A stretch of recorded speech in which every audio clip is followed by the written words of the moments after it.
we have some tomato seedlings that we threw in 2 or 3 seeds per cell, and pretty much all of them came up. So now we have duplicate plants.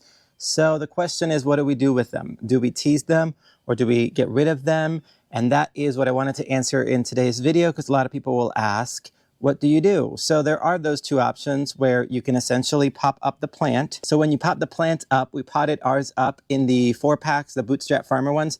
So the roots don't kind of go around and around in a circle because they have those little slits on the side. These slits right here, so that helps with them not spinning and air prunes them. So it can help make it a lot nicer when you're trying to pull them apart. However, I'm not going to go that route because yes, I can salvage the tomato plant. However, it temporarily sets the other one back. In terms of getting a little stressed and the timeline to which when we plant these tomatoes up, it might delay them like a few weeks, maybe even up to a month.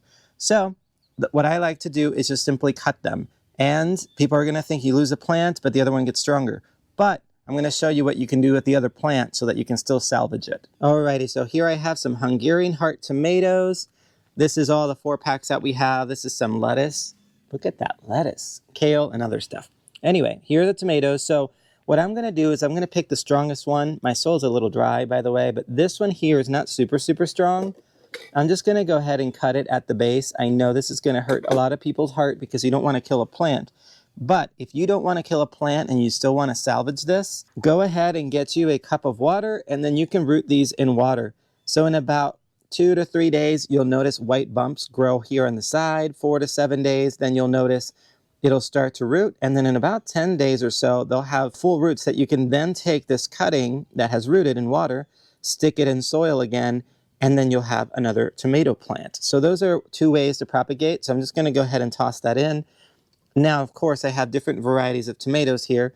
So what I can do is I can just root these in water. I can write with the Sharpie on here, Hungarian heart, and then have multiple of these going that by, 10 days they're rooted. This one right here, they're both about the same thickness, but I'm just going to go ahead and snip this one. Looks great. Do remember to remove the bottom leaves, which these are the baby leaves, the cotyledon, and then just go ahead and toss that in soil. So if you're worried about wasting plants, this is a great way that you can get away with not wasting them, but also now this plant doesn't have competition. It's just 1 plant per cell, and it's going to grow a lot stronger. Look at this one here that has 4 that came up in 1 cell. I'm going to go ahead and knock 3 down.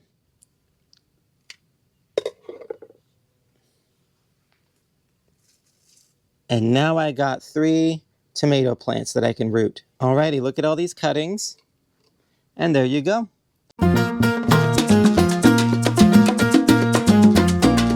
Ouch! Ouch! And there we go. Now we have a giant bouquet of tomato seedlings that we thinned out. That this is, I wouldn't say free plants, because they were in the seed packets, but my gosh, we have so many here.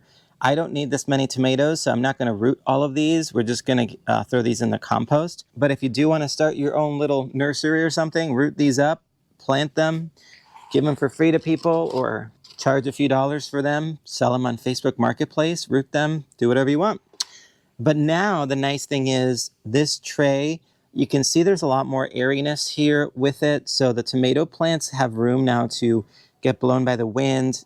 The stem can get a little thicker now, and more sun can come in there and actually strengthen these plants up so that by the time we're ready to plant these in our garden, they're going to be a lot stronger and not as weak because they couldn't grow because of all of this volume here. I hope you guys found that helpful. Let us know in the comments what you guys like to do with your extra tomato seedlings and if this is something that you do. And we'll see you guys in the next one. Bye.